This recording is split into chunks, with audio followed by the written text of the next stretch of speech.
reparar. Uhum. Sim. Acho que é isso.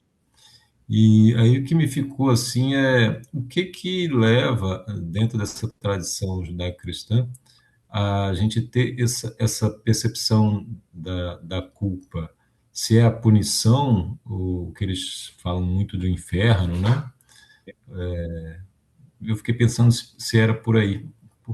Porque o que na prática, né, difere das outras tradições. Então, é porque aí pegando esse ponto, né? Boa noite, Gustavo. A gente tá só pegando pontos que ficaram abertos do último encontro, né? Nesses minutinhos. Então, nessa comparação que eu fiz, né? O que é interessante quando a gente pega, lembrando, puxando lá de trás, né? Lembra que a gente fala dessa questão do modelo, né? Do mito enquanto um modelo para os comportamentos humanos? O erro, no Sim. caso, né, na tradição, em outras tradições, que aí eu coloquei a nórdica, que eu coloquei a grega, é, egípcia, o, a falha é algo que já está na ordem do divino.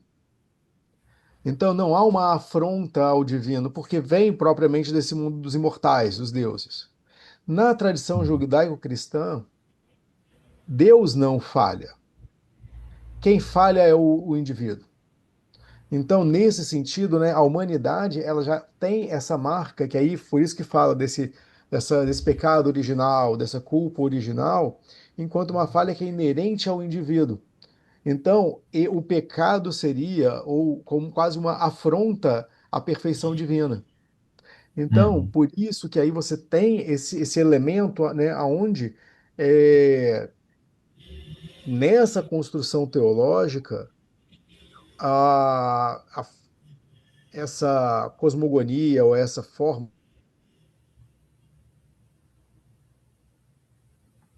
Travou. Oi, oi, oi. Voltou, Voltou? voltou. Então, Voltou. essa forma de compreender a humanidade, ela começa a partir da falha, não é a partir de uma repetição de um modelo já dado. Porque aí é aquela história, Deus não erra. Quem erra é o homem, é o indivíduo. Então, aí por isso que entra nessa ideia, né, de toda. Aí vem, da falha vem a punição. Então, esse modelo que a gente adota é um modelo e se difere dos outros, porque não é um desequilíbrio nas forças originais, que seriam os deuses. É uma falha própria ao humano. Por Sim. isso que aí vem, como a gente falou, dessa teoria do summum bonum, ou seja, o ser humano é por si só falho, e por isso a distância de Deus vai falar da distância do bom, do bem, ou da possibilidade, né, de estar correto ou não ter a punição, não ter a culpa. Então, por isso que é curioso, porque quando a gente olha, você vê que, por exemplo, quando fala de Cristo, Cristo não tinha pecado, Cristo não tinha falha. Ele se faz falha, ele se faz humano para poder ter essa igualdade. Então, assim, por isso que aí a gente tem essa questão que é tão inerente, tão peculiar ao cristianismo.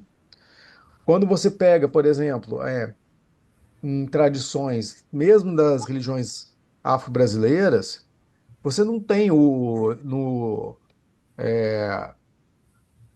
candomblé, você não tem a dimensão do pecado enquanto você tem as suas obrigações, e se você não fizer as suas obrigações, gera um desequilíbrio e o orixá ele vai te orientar.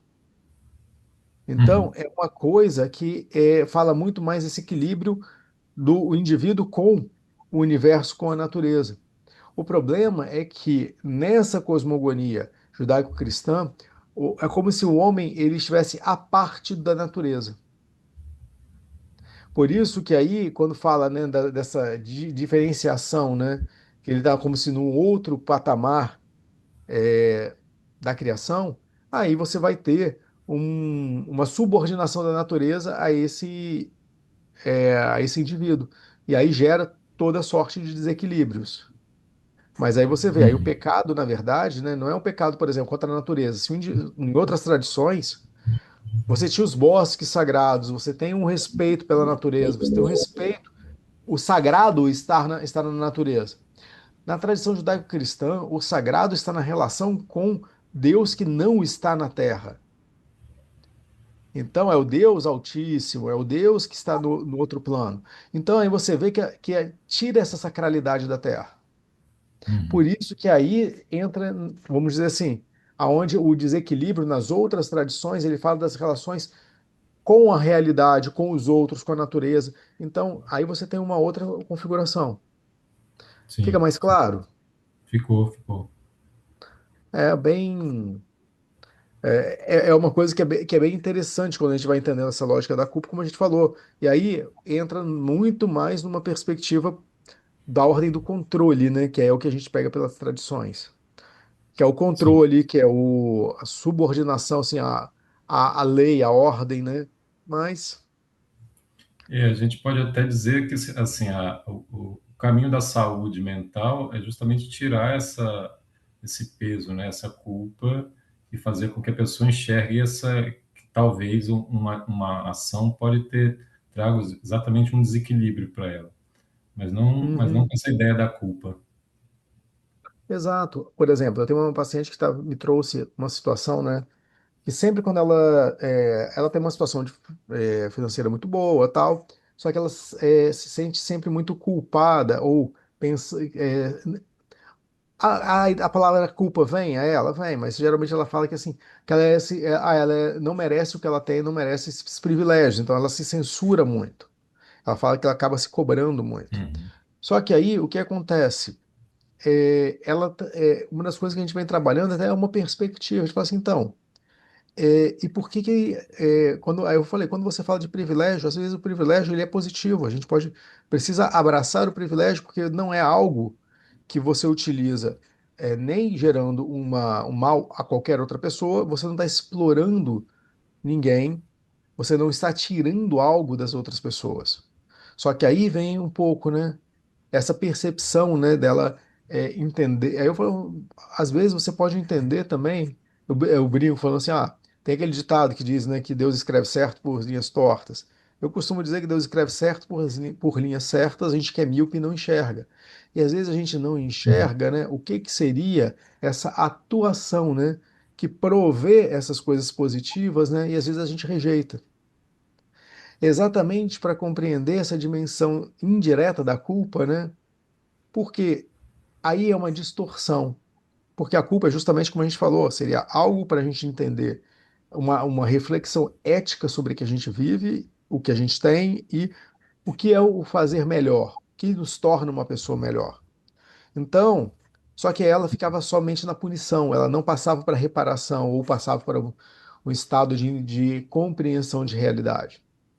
Por conta de uma forma, ela já tem seus 64 anos, né? Então, e uma formação muito rígida católica. Uhum. Só que aí a gente começa a entender essas flexibilidades, ou a necessidade de flexibilizar. Sim. Mas é dentro disso, de passar, né, não uma negação propriamente da fé como ela entende, mas é também que ela fala que racionalmente ela entende que não há nada de mal. Só que aí entra o quê? O que que faz com que as coisas se transformem? As ações. Aí quando ela sente isso, não, mas eu vou fazer tal coisa, quando ela decide, ela ainda vai se sentir mal por algumas vezes, mas as escolhas dela vão sedimentando tanto o, o sentimento de que não há nada de mal nisso, quanto também uma percepção mais positiva da experiência religiosa dela. E é uma Uhum. pessoa que, por exemplo, né, quando a gente pegando que tem 63, 64 anos, tem o pai com 90 anos que já está entrando em fim de vida. Então, obviamente, eu não nomeei essa questão de fim de vida, só que a religião é um suporte muito importante, mas já está muito fragilizado, né? Então, aí é uma questão, né, de sair um pouco de uma perspectiva punitivista, né, até para poder integrar. No próximo encontro, nos próximos dois encontros, né, a gente vai pegar um pouco mais dessa visão com a saúde, que aí a gente tem vários autores que mais contemporâneos, o Cronin, né, que trabalha com anamnese espiritual, o outro que vai para a gente entender o coping positivo e negativo, que vai ser uma coisa bacana para a gente estar trazendo. Vamos começar então, que aí a gente compartilha a tela com vocês, que a gente já vamos converter vocês agora, fazer um processo de conversão. Na verdade, eu ia colocar aquela placa, né, de para virar à esquerda, né, conversão à esquerda, conversão à direita, que é a placa de trânsito, né? Então, que aí a gente vai pegar, né, que é a conversão, quando a gente fala de conversão, o William James, que tem as variedades da experiência religiosa, né? Ele é um autor fundamental e ele é um autor que já trazia uma perspectiva bem interessante, que ele dizia que não existe conversão sem crise. Então, por isso que aí a gente já coloca esse primeiro ponto, né? Não existe uma conversão sem crise. Então, essa ideia é justamente porque até para a gente pensar, né? O quanto que a conversão ela responde também a uma necessidade, a um anseio, né? Que é humano e é legítimo. Então, quando a gente, até para a gente começar pensando, né, a partir de uma ideia, de uma etimologia e pensar a questão mais básica, né, quando a gente fala, né, de conversão, primeiro que a gente vai ter o termo que é conversão, ele vem do grego, que é o metanoia, que é o metanoen, que ele vem na mesma lógica, né, que é o arrepender-se ou mudar o modo de pensar, que aí você tem essa noia, né, noen, que vem de nuos, que é do pensamento, né? Então, e o meta, né, que fala dessa mudança. Então, mudança no sentido de superior, né, que é uma mudança no modo de pensar de uma forma superior. E por isso que também é associado à ideia do arrependimento. Arrependimento contra aquele sentimento de que envolve um pouco, como a gente falou, né, da ideia da culpa, né? O arrependimento é a consciência do ato e o voltar-se, né? Vamos dizer assim, né? O não continuar na direção que estava. E assim, o arrependimento, ele tende a nos colocar no sentido oposto ao que a gente estava fazendo. Por isso que aí é interessante, né, que metanoia é o termo que é utilizado para falar na Bíblia sobre a conversão de Paulo, né? Ele estava indo, né, a caminho de Damasco no intuito, né, de matar mais cristãos, aquela coisa toda. Aí ele cai do cavalo, tem essa experiência, dessa visão, fica cego, e tal. Então, e aí muda a, essa história dele, essa perspectiva dele. Que aí é onde ele era perseguidor, se torna perseguido. Então, há todo um elemento fundamental, né, que é da ideia da conversão, né, que é uma tomada de conhecimento, que é uma transformação e que marca, como a gente vai falar mais adiante, né, dois momentos, né, que é do um antes e depois na vida. O outro termo, né, que está na mesma direção, né, que aí é o mais próximo no latim, né, o conversio, né, que seria que fala de mudança, que fala da transformação, né, o converter, né, a transformar, né, passar de uma forma para outra. Então, e que também envolve a dimensão do voltar-se para. Por isso que a conversão, nesse sentido, né, etimológico, a gente vai ter uma perspectiva de reflexão, mudança de perspectiva e, normalmente, né, trazendo essa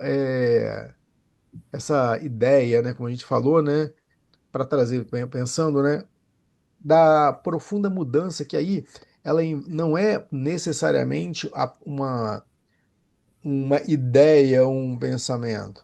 É um processo psicossocial que é profundo. Por que é psicossocial? Porque o indivíduo ele acaba mudando a forma de se perceber, a forma de muda a cosmovisão, né, que aí envolve uma, como eu coloquei, nessa desestruturação dos esquemas de significações interiores, ou seja, tudo que era a base para a forma dele pensar, dele se relacionar, dele compreender a realidade, isso perde sua função. Então, há, como eu mencionei, o antes e o depois. Isso envolve as relações, e nesse aspecto, a forma como se relaciona com os objetos, com as coisas, aquilo que é, seria de objeto de desejo, muitas vezes passa a ser evitado, muito comum em pessoas que é, têm problemas com dependência química e recorrem à religião para uma mudança para sair das drogas. Você vê que o processo de conversão ele modifica todo o sistema como ele entendia. Então, nesse processo que aí essa adoção de um novo sistema de valores pensa que fundamenta essa ideia da conversão, ele passa a ler a realidade, ele passa a se compreender e compreender as suas relações a partir desse novo modelo, desse novo paradigma, né? Como eu disse, que muda toda a visão de mundo, toda essa cosmovisão individual. E assim entra um pouco dessa ideia, dessa alteração mais drástica, da relação com a realidade. Por isso que entram categorias, né? Porque aí a gente é muito mais comum nesse aspecto, esse.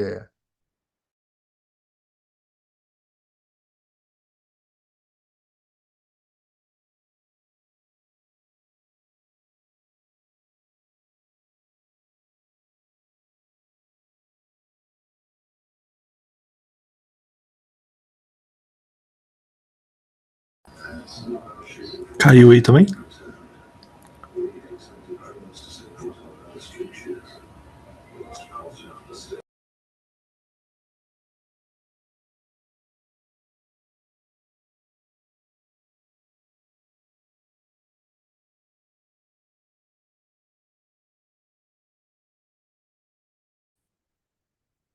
Cair, mas eu parei no meio do caminho ali. Deixa eu voltar a tela.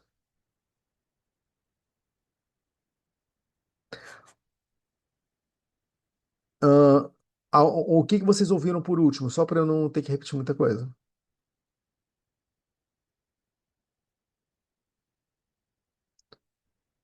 Oi, vocês estão me ouvindo?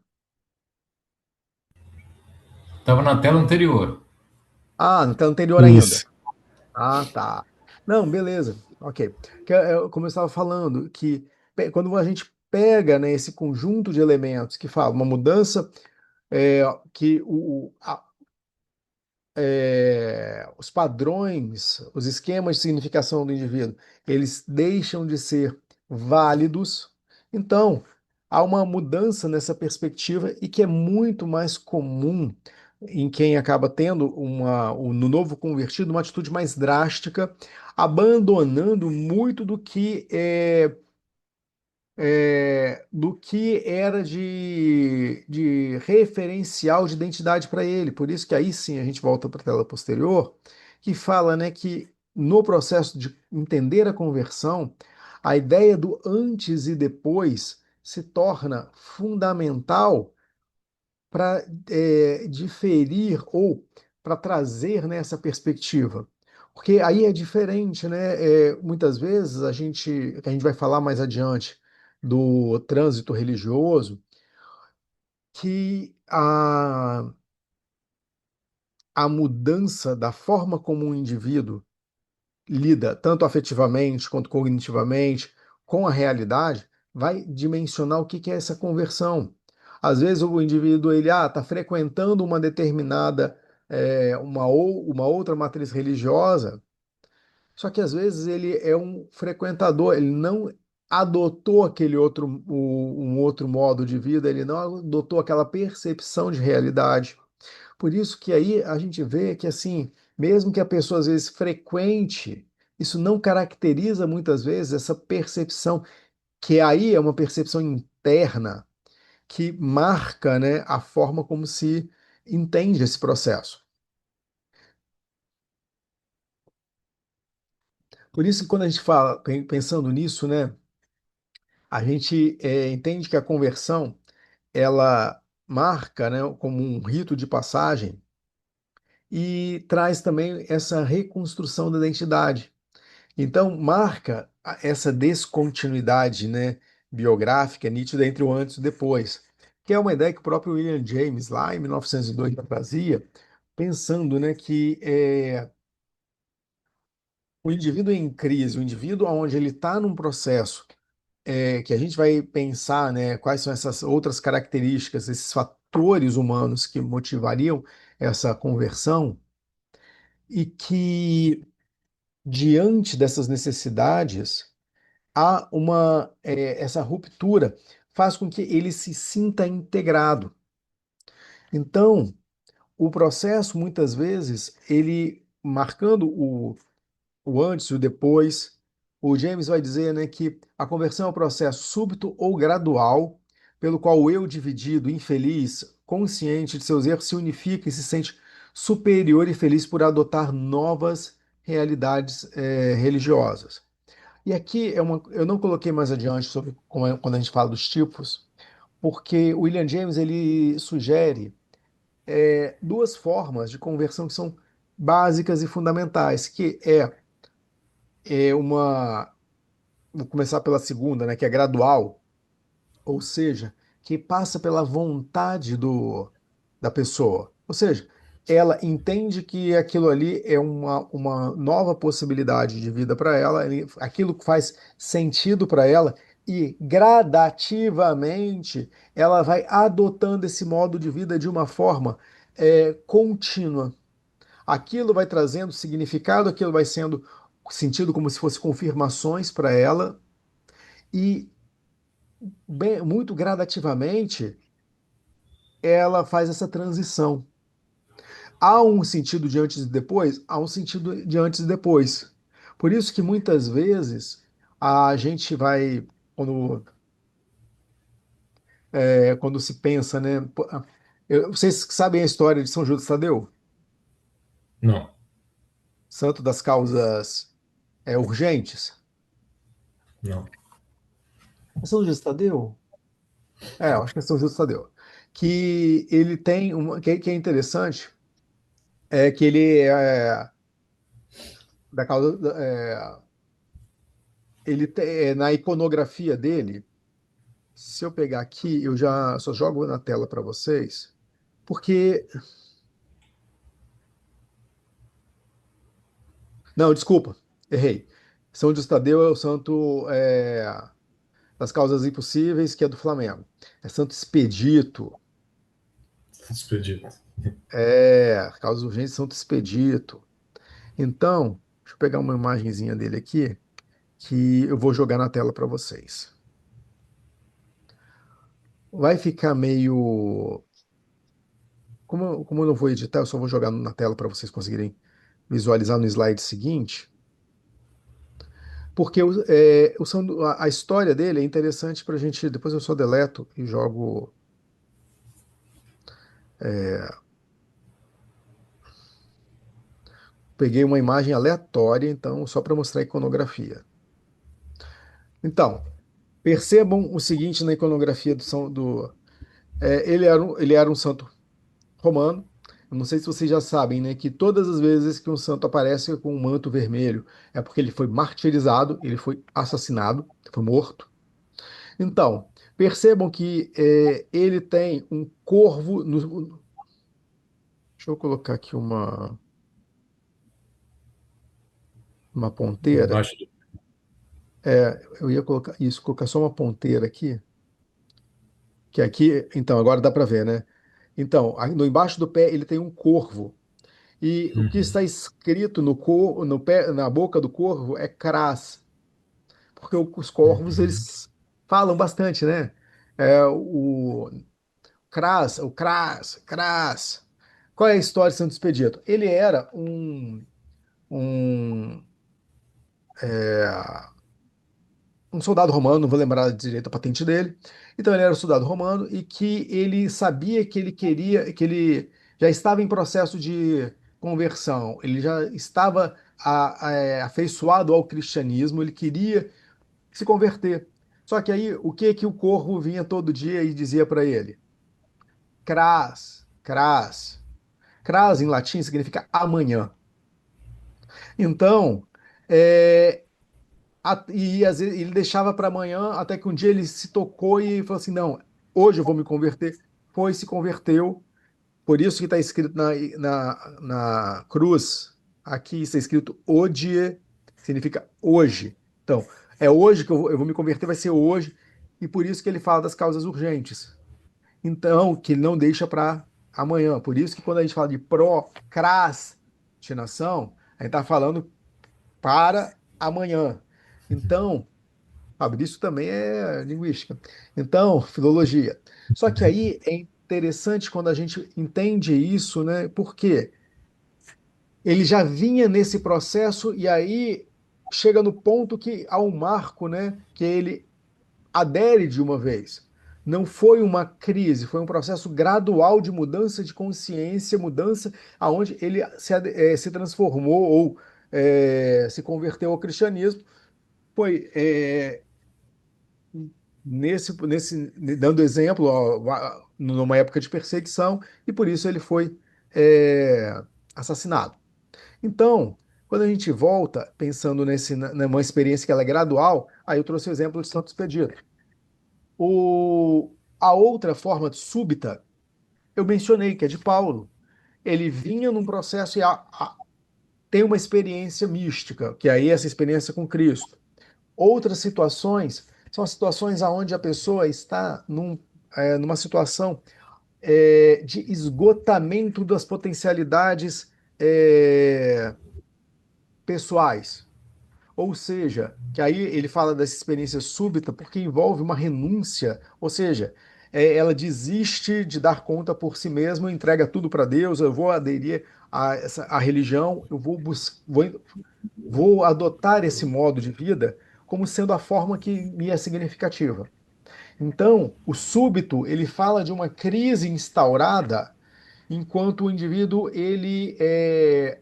perde toda a condição de lidar com os problemas. O gradual, ele já vem num processo de transformação onde a conversão ela essa mudança de chave. Em todos os dois casos, há uma crise no sentido, né, de uma mudança já de perspectiva e de adoção de uma necessidade, né, de adotar um outro modo de ser e estar no mundo, ou uma outra relação com o sagrado. Então, por isso que aí é interessante, né, quando a gente pega essa dimensão, né, que como a gente vai falar mais adiante sobre esses marcadores, né, dessa transformação.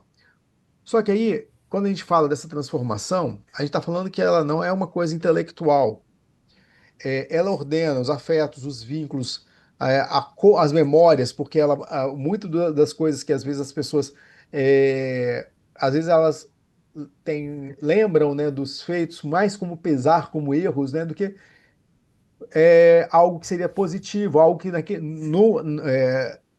naquela outra fase da vida era algo que ela gostava de fazer. Então, tudo é modificado, né? A narrativa da vida desse indivíduo, ela é transformada por essa experiência.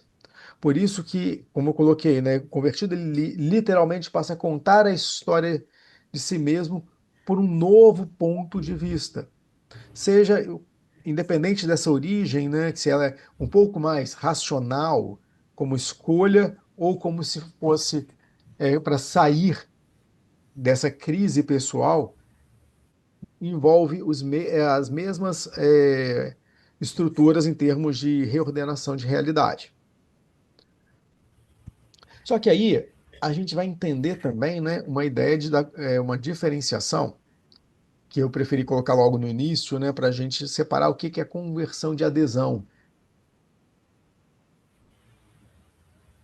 Porque a Deixa eu adesão, fazer uma claro, pergunta. Assim, pelo que eu estou enxergando, a crise ela é algo positivo na medida de que ela leva o indivíduo para essa transformação, ou essa conversão. Porque, sim, algo positivo na medida também de que a pessoa, no momento que ela se converte de alguma forma. Agora, existe assim, bastante parte das pessoas, elas não elas resistem a essa conversão, ou quando entram nessa crise, elas normalmente se medicam ou se drogam ou vão para o álcool, né? Isso vai trazendo mais doenças e as pessoas às vezes nem saem dessa crise, elas ficam durante tempo, muito tempo nisso e vai se definhando, vamos dizer assim. Então, porque aí que tá. A crise é crise. Como ela Uhum, vai lidar com a crise? Ela pode lidar com um processo religioso, ela pode lidar com um processo filosófico sim, de uma mudança de percepção. Por exemplo, vou usar um exemplo banal às vezes, né? Por exemplo, a pessoa está com problemas de saúde e tal, ela opta em se tornar vegana. O vegano, ele não é apenas uma forma de alimentação, é uma adoção de uma forma de compreender a realidade, uma forma de vida que está para além apenas da alimentação. Então, você vê que envolve a alimentação, mas é uma forma filosófica de lidar com a realidade. Só que aí você uhum, vê, é uma forma de lidar, porém, muito mais filosófica. Hoje, as pessoas estão consumindo. É até bem bizarro, né? Porque assim, tem consumido muito estoicismo como uma literatura para lidar com a realidade, essa coisa toda, porque a gente está falando de uma realidade desacralizada. Só que aí você vê, ou autoajuda, né?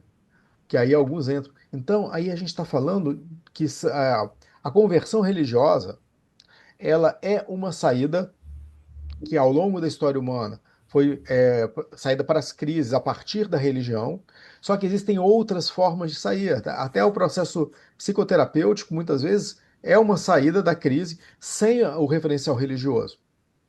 sim, Ou até a forma de também se reencontrar com uma perspectiva do sagrado que ela pode ou não aderir a uma religião ou não. Então, por isso que assim, a crise ela é inerente ao ser humano. Eu brinco que a crise ela é um item de fábrica, ela não é um opcional. Então, a gente vai uhum, ter a crise em algum momento, ou mais, ou várias crises ao longo da vida. Só que aí o modo como a gente vai estar lidando num determinado momento vai definir, né? E às vezes a crise ela tem um desfecho positivo. Às vezes uma crise no casamento ele pode levar redesenhar o casamento, ou pode levar a um desfecho de um divórcio que lá na frente a pessoa, um dos cônjuges pode se arrepender da forma como conduziu. Então, por isso que aí a gente tem essa ideia da conversão como uma possível resposta à crise, que aí a gente está falando da espiritualidade. Fica tranquilo? sim, Então, sim, sim, por isso que até eu ia falar e pulei, a conversão ela é compreendida na maior parte das vezes como uma entrada da religião.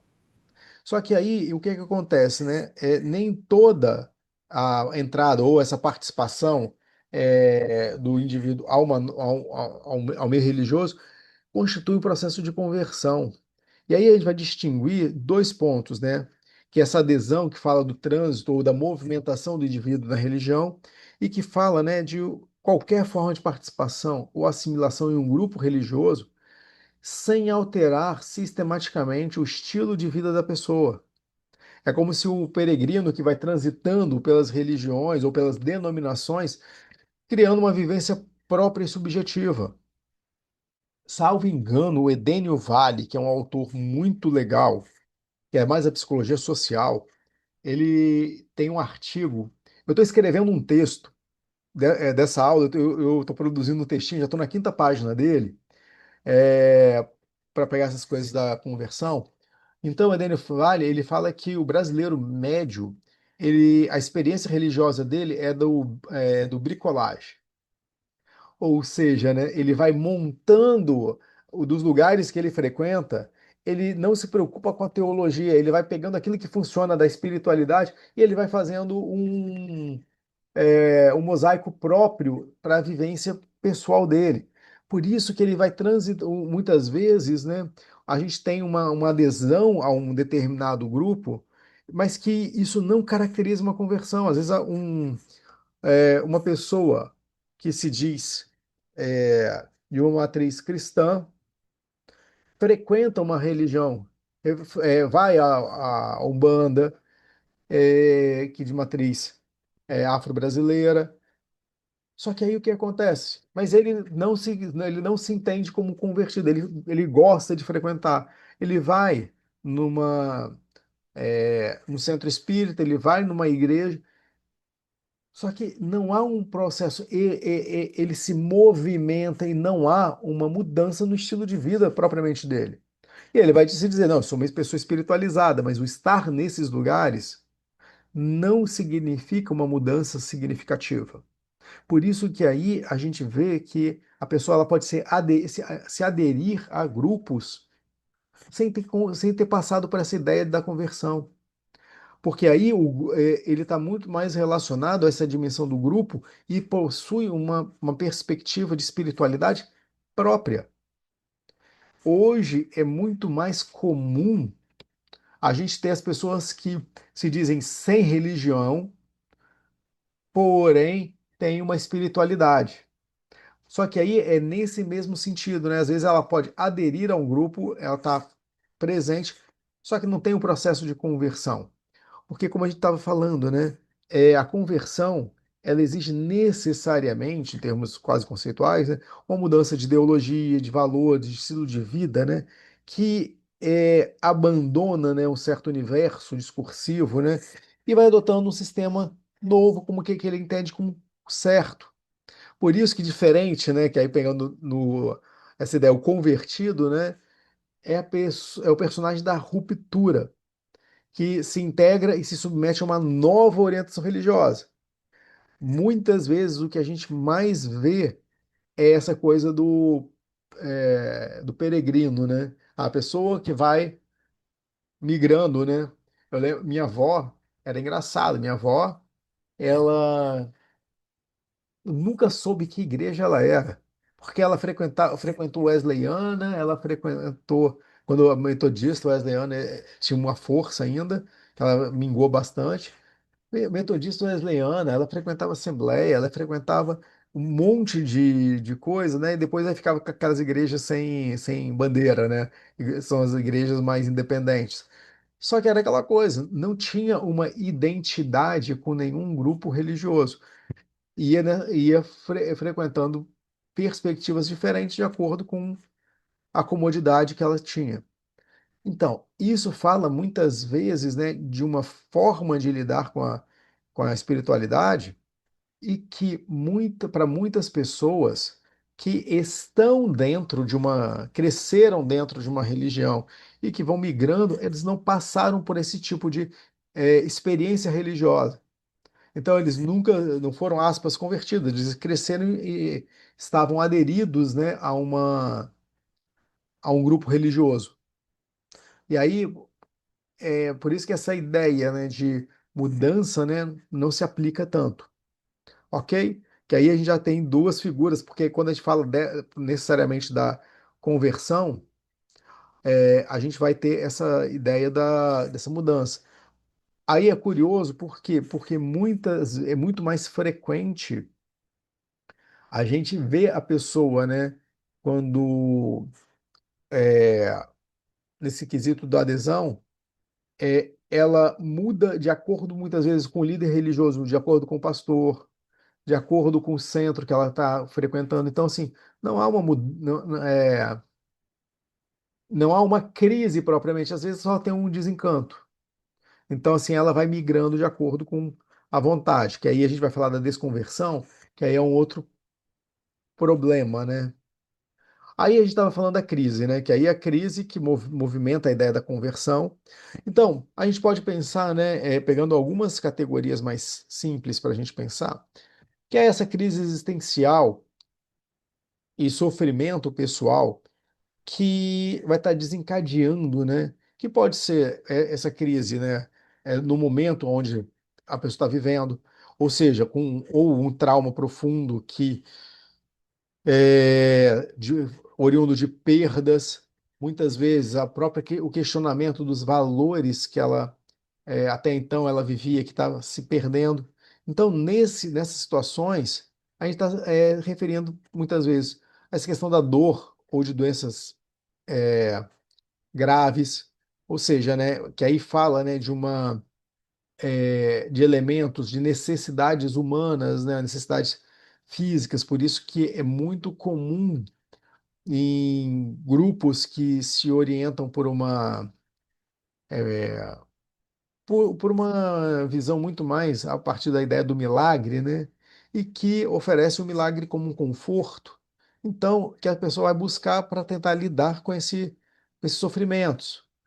Problemas financeiros severos. Curiosamente, né, a gente pode entender também que o problema financeiro, né, ele traz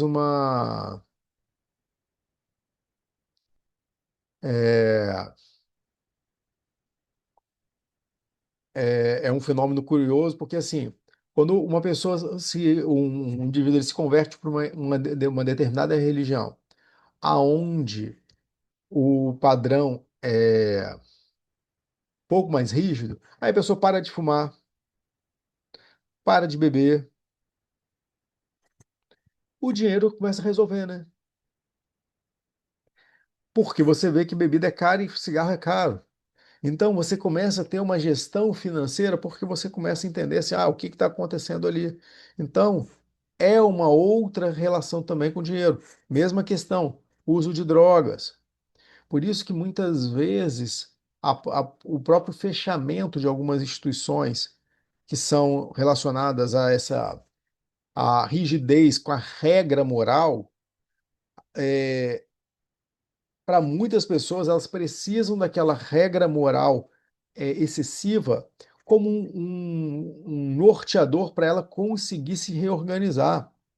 Então, não dá para a gente dizer que é de todo errado as coisas. Não, vamos dizer assim que tem para o que aquele indivíduo precisa.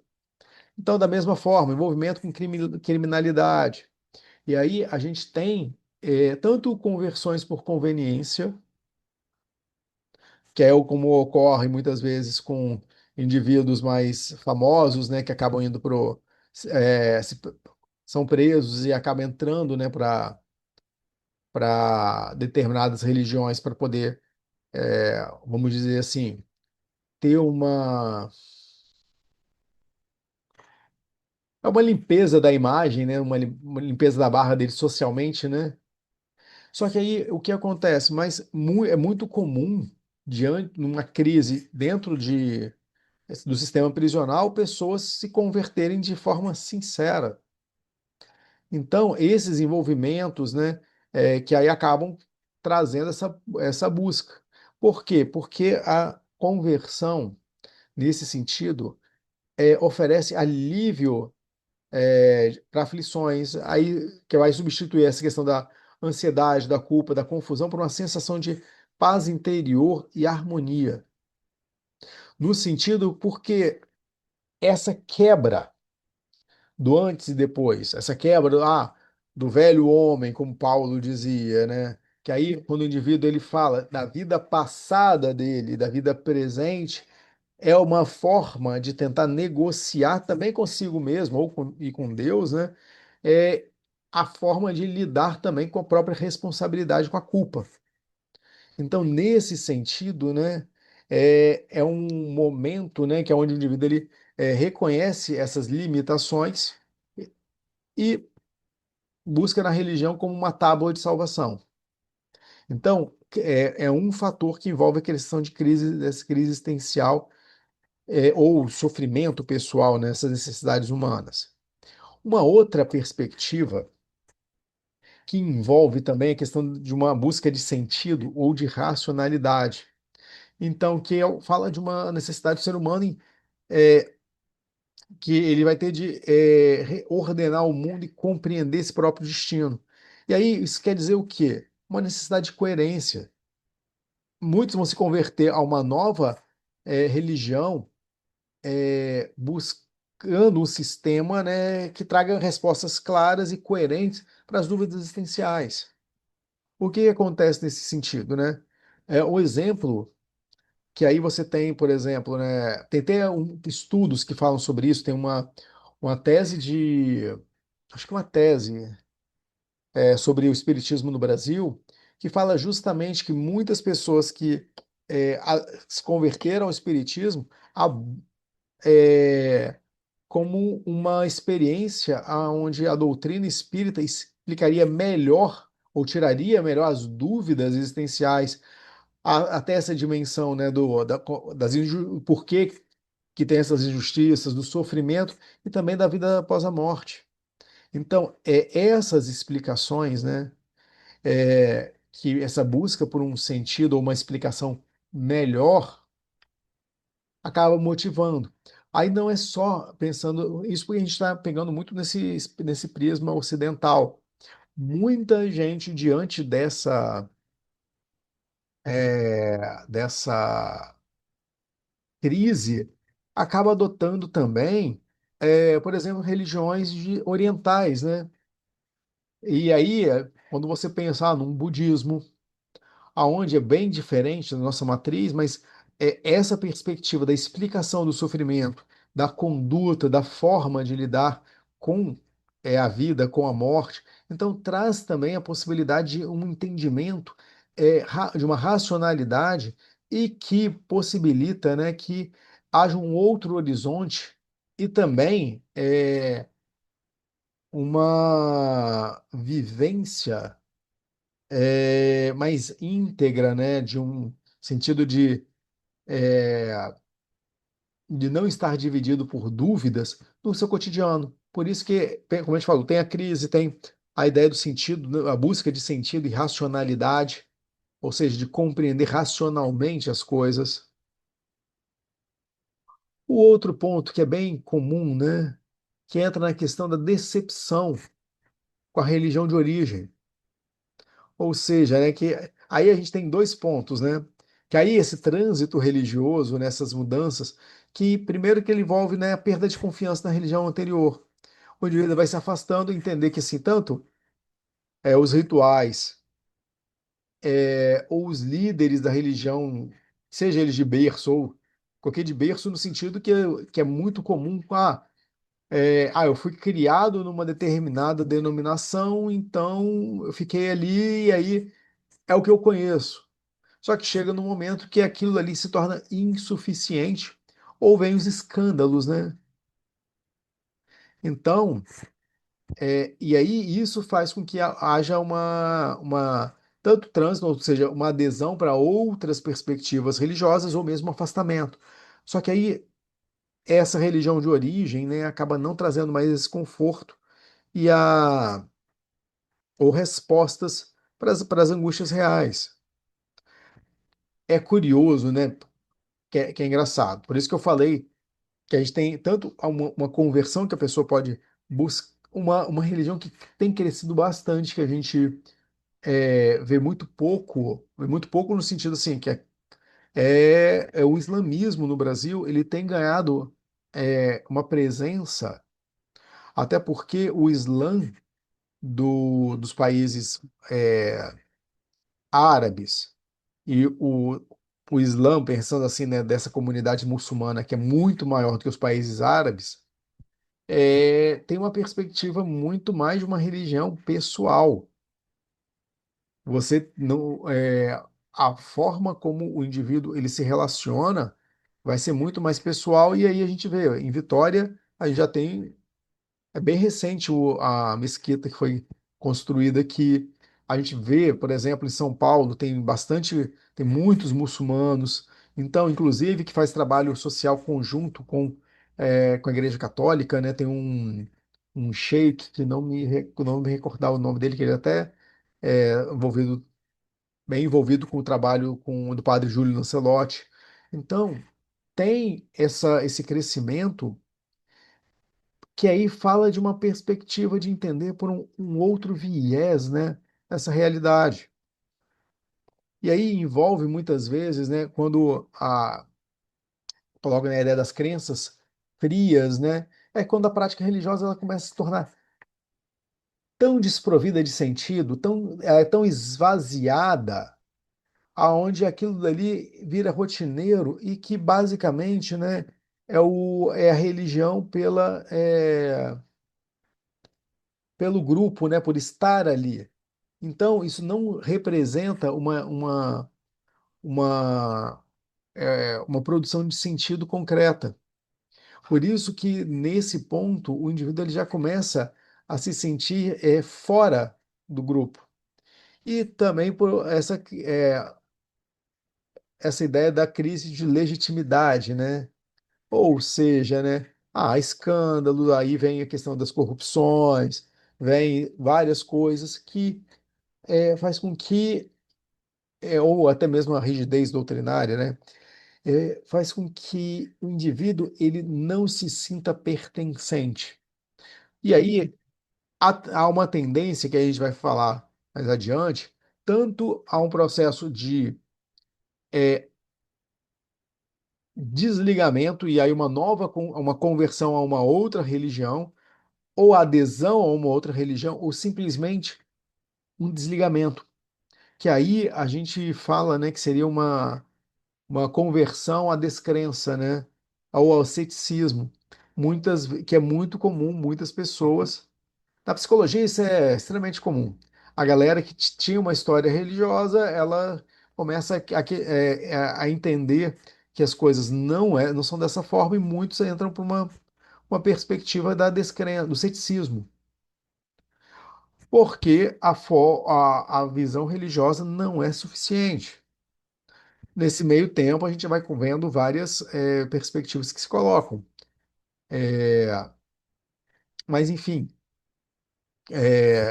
que posteriormente pode gerar ou outras conversões. Então, como eu falei, né, nesse terceiro, que seria dessa decepção com a religião de origem, o outro, né, que envolve, né, muito nessas causas, né, ou nesses motivadores, é a necessidade de acolhimento comunitário e rede de relações. É, eu tenho até um texto que eu coloquei lá no Diálogo Psique-Fé, que a solidão ela é considerada uma epidemia mundial. Então, muitas vezes, e a gente vê que 30 a mais, precisa nem ser 40, 30 a mais, já é muito difícil de fazer rede de amigos e construir amizades a partir dos 30 anos. Então, nesse sentido, né, essa necessidade de estar buscando, né, acolhimento, buscando pertencimento, né, nossa, ficou pertinência, é, isso não, tá certo.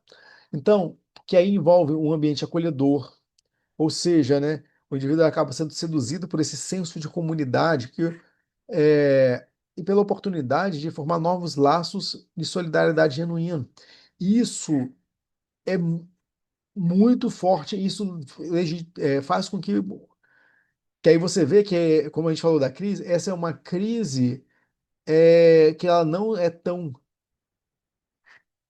existencial, mas ela é humana, né? De pertencimento, é de relação. E é uma coisa que nas grandes cidades a gente tem algo bem complicado. Então, essa questão de redes de vizinhança e família, né? Que os contatos pré-existentes, né? Que acabam intermediando, né? Esse acesso à nova religião, que aí vai ser por meio de testemunhos, convites, insistentes para reuniões. Só que essas redes de vizinhança e de família, né, não necessariamente a família da própria pessoa. Só que aí essa família institucional, essa família religiosa que vai se configurando como um, um catalisador, gera esse movimento. E aí a gente vê tanto essa necessidade de rede de apoio, necessidade de ter proximidade. Então, uma pessoa que já está numa situação, né, como a gente falou, da crise da solidão ou da crise da falta de contato, né, é uma coisa que vai se configurando. Fora a questão que aí envolve mais diretamente esses momentos de fragilidade, e aí as visitas feitas, o acompanhamento, né, vai criando pontes afetivas que facilitam a entrada nesse novo grupo, nesse processo de conversão. Por isso que entender esse, eu acho que tanto o critério da doença quanto o critério, né, da gente entender essas necessidades relacionais, a gente tem um fator extremamente importante para entender muitas das conversões.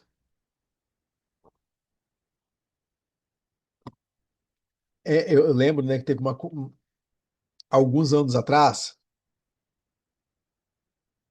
acho que deve ter uns bons, nossa, ficando velho, deve ter uns bons 13 anos, 13, uns 10, vou chutar, uns 10 anos, no mínimo, que uma colega de um grupo, né, também era psicóloga e tal, ela entrou por uma determinada igreja, ela excluiu do Facebook todo mundo que não era da igreja.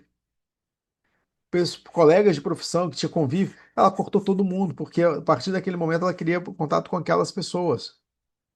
Então aí a gente vê que mesmo pessoas que eram de relação, vamos dizer assim, profissional, o pertencimento dela àquele outro grupo era tão significativo que, como a gente falou do antes e depois, né? Que eu fiquei sabendo porque uma pessoa entrou em contato eu não era nem tão próximo dessa colega, mas uma pessoa ficou meio assustada, falou assim, pô, pô, fulana me excluiu, fulana tal. Ah, eu fui ver, eu também tinha sido excluído. Então, entrava exatamente por essa ruptura, né? Mas que faz parte da produção de sentido.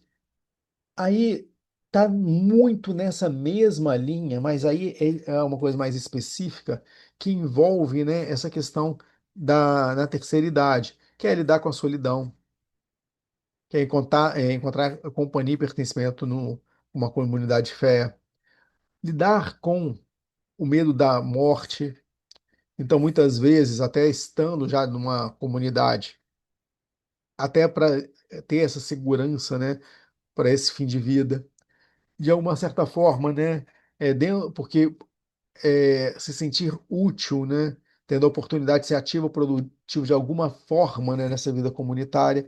Então, essas situações que geram, né, esse, a terceira idade, elas são compreendidas em outras categorias que a gente falou, mas essas categorias elas não são excludentes, elas se interpenetram. Às vezes a gente vai ver mais de uma dessas categorias estando presentes, né? Então, aí é uma coisa que a gente vai ter essa atenção, que aí é algo, e muitas vezes é, a pessoa nessa idade mudando, se convertendo para outra religião, sim, mas fala de necessidades bem mais específicas. O outro que aí envolve, né, que aí sim a gente tem, a gente falou muito de necessidades humanas, mas por outro lado a gente tem essa dimensão que é de experiências místicas, né, que aí seria nessa sensação de comunhão com o divino. Eu lembro que teve uma pessoa que eu conheci muito tempo atrás que depois se tornou pastor. Antes ele era ateu, ele tinha ódio da questão, ele não suportava muito a questão do cristianismo. E o que que acontecia? Uma das coisas que ele tinha durante muito tempo, ele tinha muita raiva. Ele contou que a avó dele, ela, ela, ele não me recordo da denominação, mas ela ficava vendo esses programas na televisão. Ela era diabética. Então, só que a avó dele obrigava ele a ler a Bíblia para ela sempre. Então, todo dia ele tinha que ficar um tempo lendo a Bíblia para ela. Então, aí ele tinha até um certo conhecimento. Só que aí o que aconteceu? Numa dessas que aí ela ouvindo o pastor na televisão falando, coloca um copo d'água em cima que Jesus vai fazer a obra e você vai ser curado. Aí ela foi, o que que ela fez? Ela era diabética, tomou a água, falou que estava curada e aí não tomou medicação, não fez nada e depois morreu. Então, foi uma pessoa que teve É uma experiência. E aí, assim, aquilo ali disparou durante muito tempo. Só que aí ele tinha tipo, sempre ficou lá a Bíblia que ele estava lá com essa coisa da que ele lia para a avó dele. Até que um dia ele, né, nisso, ele acabou sentindo, ele teve sensações ou motivações espirituais, e tal. Cara, ele acabou pegando a Bíblia, começou a ler de uma forma muito mais voraz e acabou se convertendo. Depois foi para uma igreja e aí depois é, hoje é pastor. Ele deve estar na casa dos 60 anos. Conheci ele tinha 30 e poucos, uns 30, quase 30 anos atrás. Então, só que aí a gente tem essas experiências que são experiências muito mais pessoais do que propriamente uma experiência geral. Então, coletiva ou de uma necessidade humana. Aí já fala de algo propriamente místico. Só que aí, e aí a gente está falando, né, de motivações. Então, a entender que aí é interessante, né? Quando a gente entende que compreender quais são os fatores ou quais são as motivações que levam ou que favorecem, né? Nem é que não são gatilhos, né? Elas favorecem ao processo de conversão. A gente pode, o líder religioso, né? Se ele fosse mais atento, ele saberia também, né? Ter um trato com aquele fiel de acordo com a necessidade dele, associando com qual atividade na igreja, essa coisa toda. Para o psicólogo, muitas vezes, quando o paciente chega e ele se converteu a tal igreja e tal, às vezes entendendo a história da conversão dele, você entende, tá, pera lá, ele estava buscando na fé, ou ele encontrou na fé uma saída para quê? Qual foi a crise dele que tentou ser resolvida pela religião e até que ponto que essa crise foi resolvida? Porque pode ter sido resolvida ou não, né? Então, muitas vezes, quando ele chega, e às vezes um temor que os pacientes religiosos têm, é da invalidação da experiência dele. Então, quando eu coloco até aqui nesse ponto, é mais para descrevendo que, tá, a gente tem o fator, como o William James coloca, que sempre vai ter uma crise, a gente tem várias crises ou uma experiência de encontro que isso gera uma desorganização no indivíduo e que uma das saídas é a conversão. Uma das saídas enquanto produção de sentido e reorganização da vida. Aí, entender essas causas, ok, como eu disse, a gente pode entender esse paciente entendendo o histórico dele, entendendo qual é o pano de fundo que pode estar associado e que a conversão parcialmente resolveu. Mas que aí a outra parte caberia também a um outro tipo de trabalho. Então, é entender essa amplitude. Só que aí a gente vai pensar um pouco, né, que em termos de modelos ou tipologias, né, baseado nessas um pouco de elementos mais propriamente psicológicos para a gente entender assim, tá? A conversão ela tem um aspecto que aí é propriamente teológico, é propriamente do sagrado. Só que quando a gente vai tentar entender, a gente pode olhar para isso, né? E aí entender que assim, tá? É, eu vou trazer, eu já mencionei uma, né, que é do William James, né, que é do súbito, mas eu vou trazer duas para a gente estar pensando, que é essa do Loveland e do Skonov, Skonov que é bem interessante, porque eu dei uma enxugada nelas, que ele coloca em 6 pontos, mas eu vou trazer 4, né, que ele fala das motivações.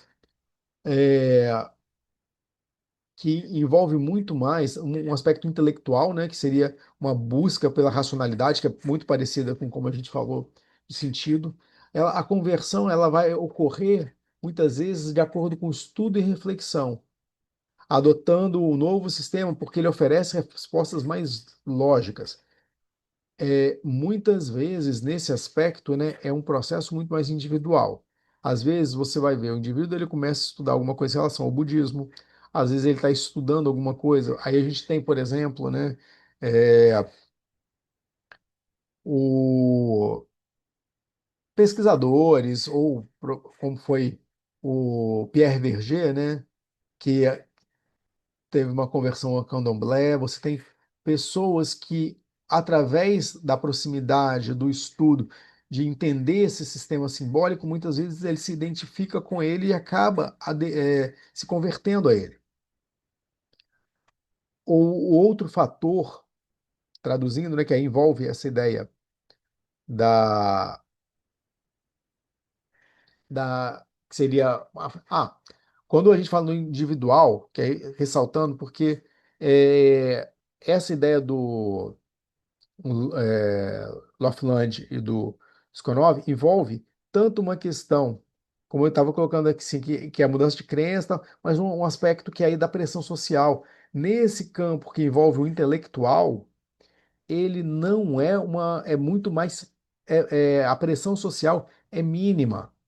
Por isso que muitas vezes, quando eu mencionei uma conversão ao islamismo, muitas vezes a pressão social é inversa, né? Ela é contrária, mas é um estudo pessoal. A conversão a uma dada religião oriental ou ao budismo, muitas vezes vai por um estudo pessoal, uma curiosidade pessoal. Então, a pressão social é mínima. Esse aspecto afetivo, muitas vezes, ele se coloca justamente por conta dessa necessidade, como a gente colocou, de pertencimento, calor humano. Então, a pressão social, ela é muito maior. Aí eu juntei esses dois aspectos, né, que envolvem, né, tanto a mística quanto a experiencial. A experiencial, muitas vezes, que o indivíduo ele quer ter experiência, quer conhecer.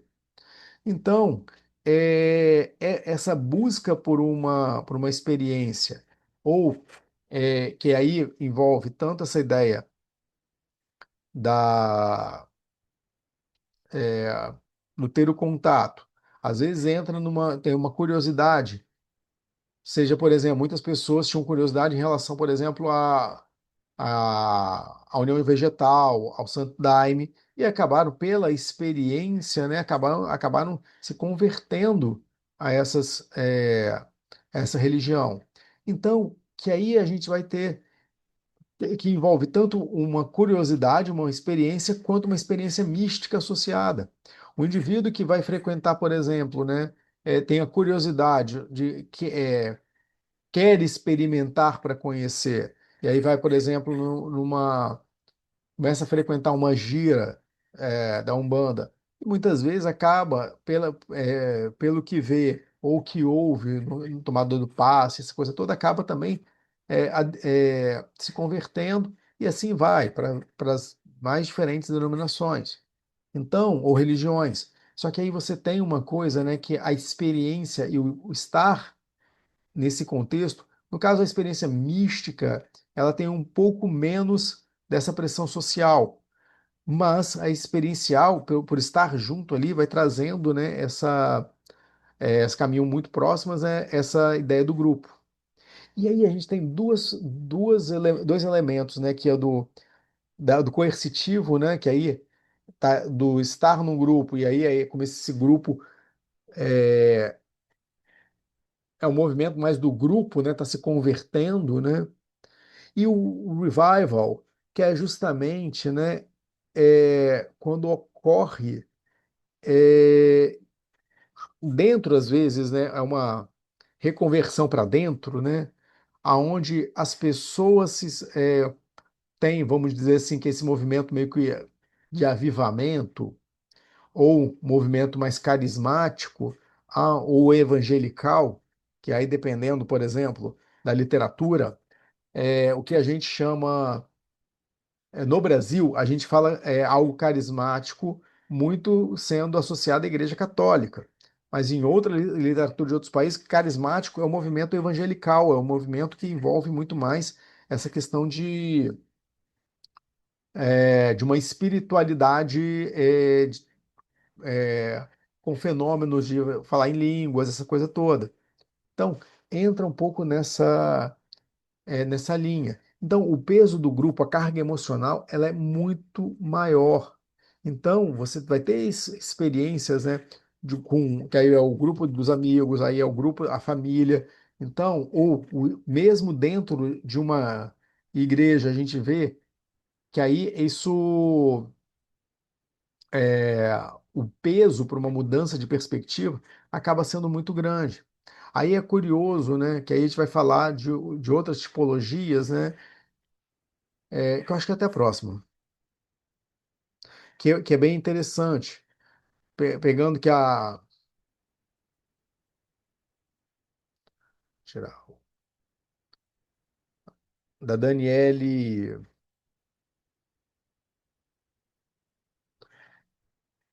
Hervé Léger, que classifica, observando esse histórico, e aí ela vai trazer uma ideia, né, que primeiro que fala da mudança da religião, que é o desencantado, que é o que a gente estava mencionando, né? Que ele muda a religião porque tá, tá decepcionado, e aquilo ali não traz respostas ou não traz uma significação para ela. Então, tem o desencantamento que envolve mudança de religião. Tem a pessoa que está buscando. Por que que aí é interessante quando eu vou colocando tipologias que são complementares? Para a gente perceber que aí tem aquelas categorias, a gente vai entender que envolve também a ideia do buscador, né? A conversão da primeira vez. Que o indivíduo que não tem uma tradição religiosa faz uma descoberta pessoal, preenchendo um vazio de sentido existencial e aí se organiza a visão de mundo. O que que é interessante nesse ponto? O indivíduo, às vezes, ele foi criado numa denominação religiosa, só que aquilo dali era basicamente como sendo uma adesão por frequência. Não foi algo que trazia isso, e muitas vezes é, ah, a pessoa fala: minha família é católica, minha família era de tal igreja, mas nunca fui de frequentar, aquilo nunca representou muito, nada para mim. E aí ele teve uma determinada experiência, e aí o que acontece? Há essa conversão de primeira vez. Por isso que não necessariamente o indivíduo ele foi criado fora da religião. Às vezes ele simplesmente via a religião. E aí vem a outra categoria, que é da refiliação conversão de dentro, que redescobre e internaliza, né, uma identidade religiosa que antes era nominal. Que aí essa mudança íntima, né, a religião passa a ser central no psiquismo. Isso é interessante. Por isso que eu não quis falar, atropelar muito. Porque mesmo a pessoa dentro de uma determinada denominação, e aí isso ou igreja, é, não significa que ela tem uma afiliação ou ela se identifica porque isso faz parte da história dela. Só que esse tipo de conversão de dentro é justamente aonde a pessoa fala que viveu a vida inteira na igreja e de repente no momento teve uma experiência ali e falou assim: nossa, eu falava de Deus que eu só sabia, que eu ouvia falar e agora eu sei. Então agora eu sei quem é esse Deus. Então, eu vivi dentro da igreja e só com não sei quantos anos fui me converter. Então, esse processo, ele também é muito comum. E às vezes, para muita gente que é de dentro da igreja, isso é meio que às vezes é quase absurdo, né? É colocado numa situação dessa natureza. Por isso que é interessante que aí a gente tem que pegando, né, da ideia, né, que envolve a mudança ou que uma conversão de primeira vez ou a conversão de dentro. Muitas vezes esse movimento que aí eu coloquei do revival, que é coercitivo, que é do Sokonov, e- ele traz essa questão, né, de que, por exemplo, quando modismos com uma novidade, né, que aí eu chamo de modismo, começa a chegar na igreja e de repente entra no movimento, né, meio que avivacionista, Só que geralmente isso tende a criar divisões internas dentro da igreja. Então, essas reconversões dentro da igreja, ou essa conversão de dentro, gera uma mudança na perspectiva interna e o próprio fiel ele muda, e aí sim, o centro gravitacional da psique dele passa a ser a religião. Curiosamente, se vocês forem pensar que o cristianismo foi basicamente isso, né? Porque tecnicamente o cristianismo era para ser uma vertente do judaísmo. Então, seria uma seita do judaísmo se não fosse trazida, né, da forma disruptiva como foi, aonde abandonou-se os rituais judaicos e foi levada para que seria para quem eram as pessoas, é, os gentios, né? Enfim.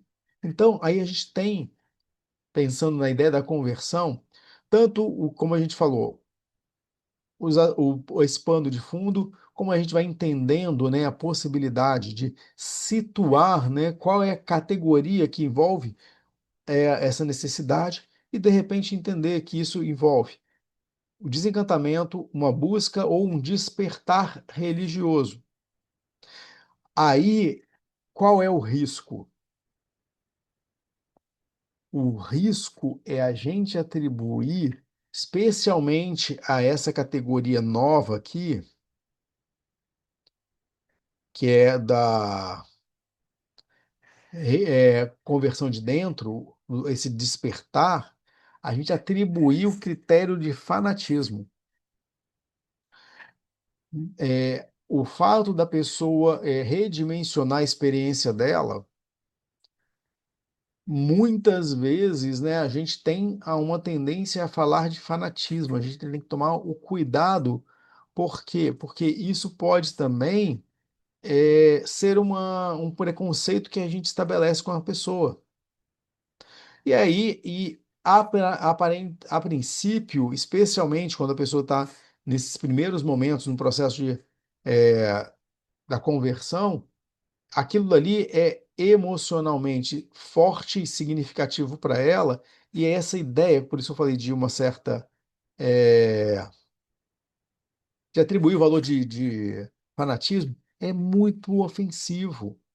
Só que a gente precisa entender assim, tá, então não é uma guinada radical, tal. Não, é um processo tão legítimo como se ela estivesse indo para uma outra religião.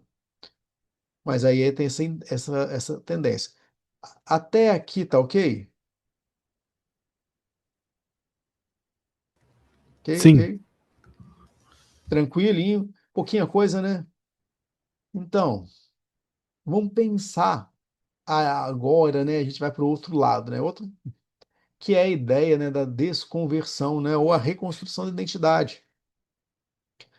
E aí é uma coisa, né, que quando a gente pensa, né, desconversão é um termo feinho, né, que a gente vai entender também como desafiliação religiosa, que é o termo mais adequado do que desconversão. Só que desafiliação religiosa tem um impacto menor do que desconversão, né? Então a gente estava utilizando, coloquei um pouco mais assim. Então, a desconversão é um processo também complexo e profundamente doloroso. Por isso que muitas vezes a pessoa vai dizer que ela tem um trauma religioso, ela não quer saber de religião. Então, nesse aspecto, é, essa desconversão, que aí traz esse rompimento de laços afetivos que eram fortes, e que vai estar exigindo uma reconstrução dessa personalidade, né, e da forma de ver o mundo.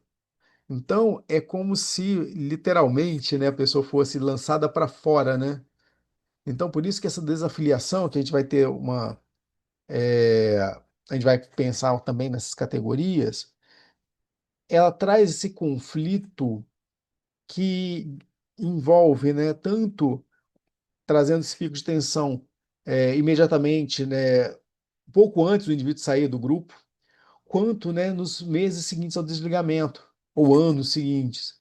E aí teoricamente, é um período de vulnerabilidade psicológica, e quando eu coloco vulnerabilidade, eu quero dizer assim, muitas vezes o abuso de substâncias, o envolvimento com situações de risco que ela pode adotar. Por quê? Porque uma pessoa que está vivendo, que está no momento de crise de fé, e isso, e aí pensando assim, um paciente está numa situação de crise de fé, então, e está pensando em se desligar, e está considerando, né, ou se desligar ou se afastar, né? Isso gera para ele também a perda de um pertencimento, a perda de um lugar existencial. Por isso que muitas vezes a escolha de como que vai ser, de reconstruir as relações sociais, reconstruir a própria rotina, né, é delicado.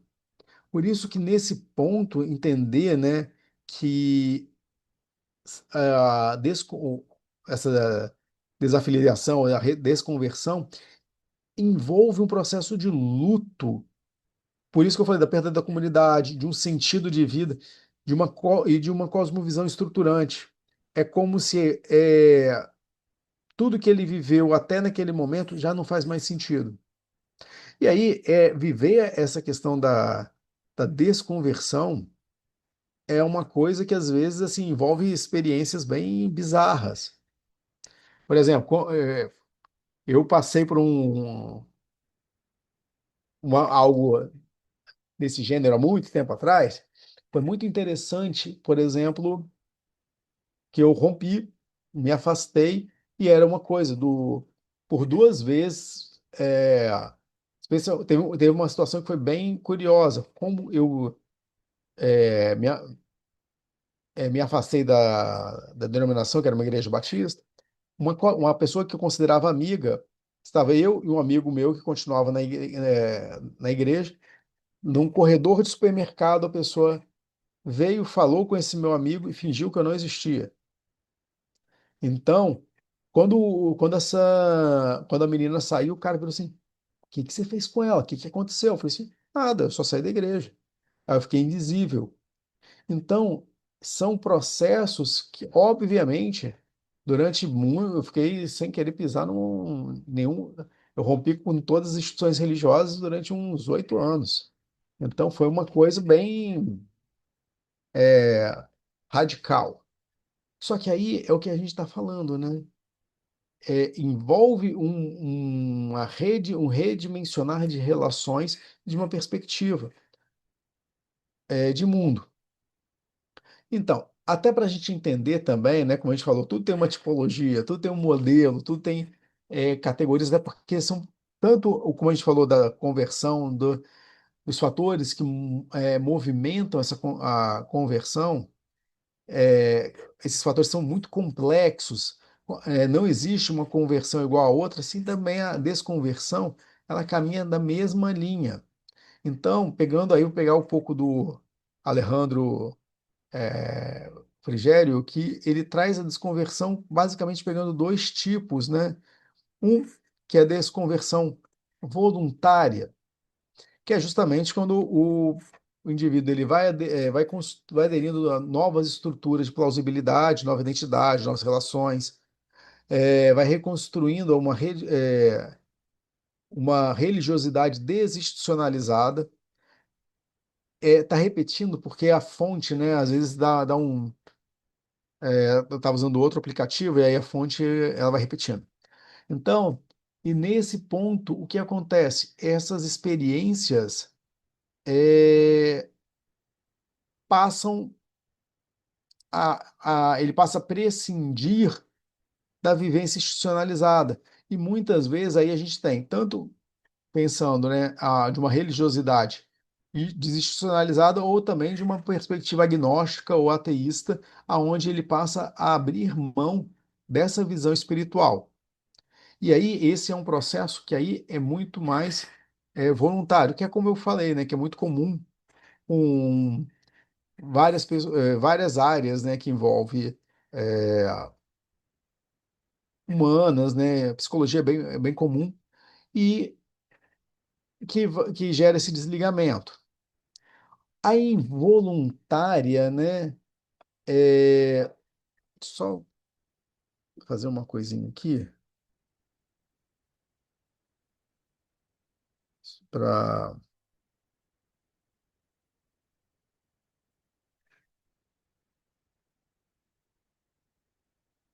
porque tá, fica até só fazer uma correçãozinha aqui que a gente já.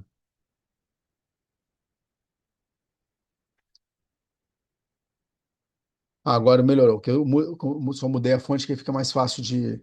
Até para mim ler fica difícil. Então, a desconversão involuntária é quando a pessoa é retirada do grupo contra a vontade, ou seja, é expulsa. Há uma forte tendência ao engajamento e movimento anticulto, e confere um novo estilo de vida, outras motivações, e uma rede social baseada em oposição à antiga crença. Muito comum. Mas aí são as coisas assim, né? A vida é bem engraçada, né? Eu tive um pouco das duas. Olhando agora, né? Eu tive um pouco das duas. Eu consegui me distanciar e descobri que nesse meu distanciamento eu fui basicamente cortado da igreja. Um amigo que veio morar aqui no estado, que depois até virou pastor, que às vezes eu menciono ele, quando ele veio, ele foi, aí ele queria conhecer a igreja que era mais próxima, que era que eu frequentava, eu falei assim, não, beleza, a gente vai. No domingo à noite que eu levei, eu já não estava frequentando, eu descobri que na mesma manhã eu tinha sido excluído à revelia, sem ninguém sequer tentar entrar em contato comigo. Então, e o pastor falou umas mentiras lá, assim, tipo, que tinham falado comigo, que eu tinha ido para uma igreja e tal. Eu falei assim, cara, quero ver nenhuma igreja. Ainda mais aí eu descobri que eu fui excluído, né? Desarrolado. E aí são essas coisas. Só que aí você vê, é muito comum, por exemplo, em igrejas tradicionais, quando há uma gravidez aonde a pessoa é excluída da igreja.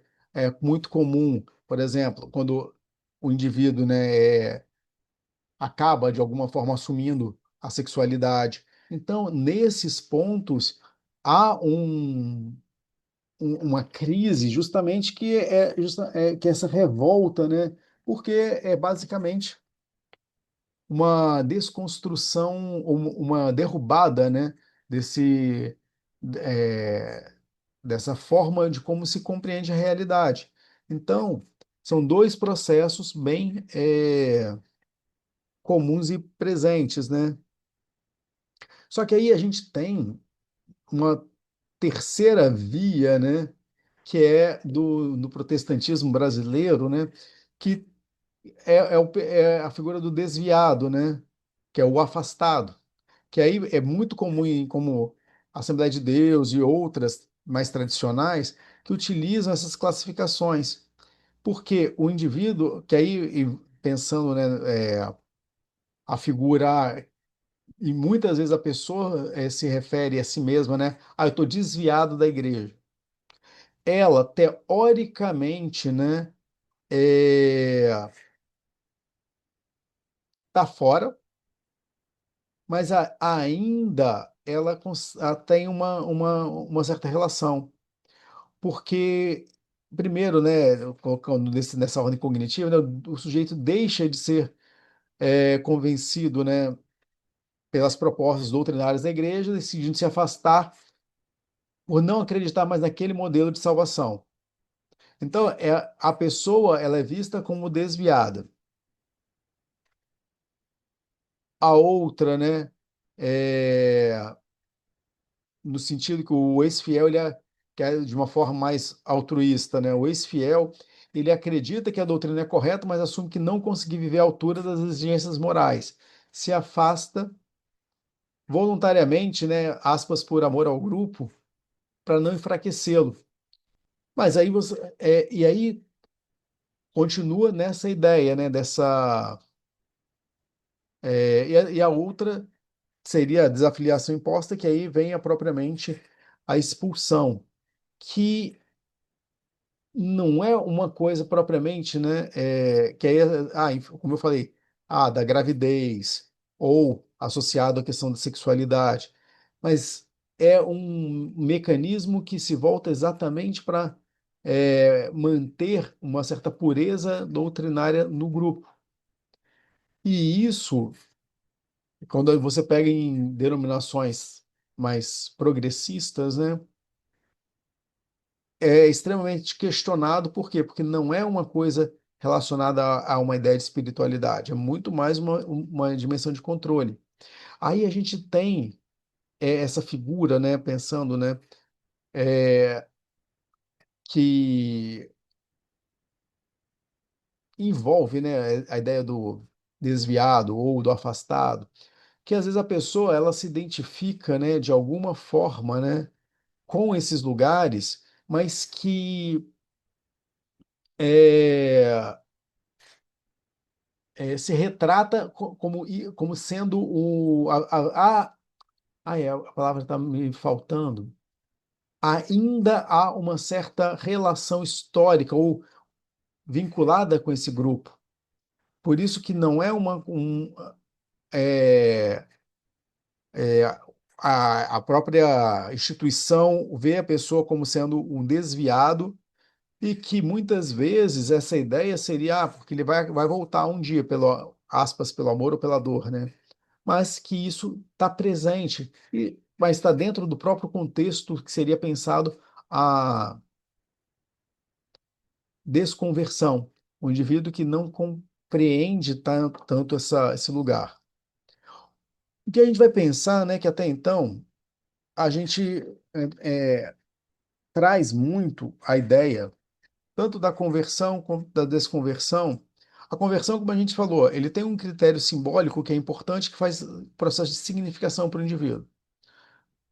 Para o pensamento junguiano, a gente tem o Courbet, Lionel Courbet, que tem esses dois livros dele que são muito interessantes, porque o Courbet ele entra numa lógica, né, de uma espiritualidade sem religião. Então, ele vai trazer essa perspectiva, e por isso que, na maior parte das vezes, a ideia, né, é, e que ela é um contraponto importante ao pensamento do Jung, contraponto não, um complemento, porque o Jung ele tinha uma visão que, associada à ideia da conversão, que ele falava, olha, enquanto a pessoa se identifica com uma determinada fé, é importante que ela esteja realmente lá. Então, você vai trabalhar somando a isso. Se a pessoa ela não tem essa perspectiva, então há um outro caminho, né, que aí fala, né, pensando, né, que a partir desse esgotamento dessa religião tradicional, ou seja, aquilo ali já não produz mais sentido. é, o Courbet ele traz essa ideia, né, que é o abandono de uma religião quando seus ensinamentos não se alinham a esse campo de significação, ou essa psicologia do indivíduo, ou após esse sofrimento intenso, com a dor da tragédia. Então, entendendo que, sim, a desafiliação ela vai ocorrer porque psiquicamente não há um eixo simbólico que sustente o vínculo com essa matriz ou com esse campo simbólico. Ou quando, por exemplo, né, o indivíduo ele se identificava com uma determinada igreja, e aí acontece algo, ele se vê basicamente abandonado pela igreja. Então, ele passa a entender que ele não tem pertencimento, né? E aí a essa denominação. Então, quando isso ocorre, né, há uma relação, há um contato, né? E pensando nessa desafiliação, envolve essa ideia da compreensão do lado sombrio das religiões organizadas, que é justamente a intolerância, a supressão espiritual ou até mesmo os escândalos. E aí isso vem em todas. Então, pensar também que o cristianismo ele tem a sombra do cristianismo é bem conhecida, né? Seja pela intolerância, seja pela rigidez em relação a, a uma perspectiva moralista. Só que aí, quando a gente pega, por exemplo, o Espiritismo, muitas vezes ele é tão pesado quanto com essa ideia das boas obras. Cada religião, tradição tem um peso. Só que aí essa questão que a perda da tradição ela pode ser trágica e dolorosa, criando esse vazio espiritual, e que sem o amparo da instituição, o indivíduo desconvertido pode se sentir. Aí vem alienação, isolamento, medo de ansiedade existencial, desesperança e luto. Ops. E aí, isso gera muitas vezes a possibilidade tanto de ter transtornos de ansiedade, transtornos de ou um transtorno depressivo, e que a resposta não é necessariamente ah, ele já está no movimento onde esse campo de significação não o organiza mais. Então, é entender que pegando essa ideia, né, até para separar em termos de individuação, essa desafiliação ela pode ser também algo extremamente importante para o processo de individuação. Nessa dimensão, né, que aí, quando a gente vai entendendo por outros passos, envolve, né, essa ideia, né, que aí eu coloco até dos deuses coletivos, no sentido de hum, a experiência do indivíduo ela não encontra eco nas doutrinas tradicionais. Então, pensar, né, nos mitos abraâmicos, olhar para as religiões de matriz afro-brasileira, olhar para o Oriente. Tudo bem que o cristianismo é uma religião oriental, mas enfim, todas as grandes religiões no mundo hoje elas são orientais. A gente basicamente, né, é, não há essa referência e por isso que é um cuidado, né? Quando o indivíduo ele está nesse ponto, não adianta entender como sendo um encontrar uma nova igreja, ele não está em trânsito. Por isso que entender também, né, o que que é significativo para o indivíduo, e aí entra nessa ideia, né, do descobrir. A gente utiliza muito, por isso que eu coloquei esse mito pessoal, ou seja, é, qual que é o padrão, ou qual que é essa verdade que é verdadeira para o indivíduo e é suficiente para se orientar. Então, essa ideia do divino, que aí sai dessa ideia dos templos literais e passa a ser entendido como uma presença interior, ou seja, uma significação pessoal, isso muda a figura. Quando o Jung ele falava muito do mito pessoal, e ele fala em uma das suas reflexões, porque o mito cristão já não era mais, não me atendia, já não me identificava. E aí por isso que quando eu coloquei a carta, né, eu acho que eu falei para aquela carta do Jung explicando o que que ele fala, o que ele queria dizer quando ele fala, eu sei.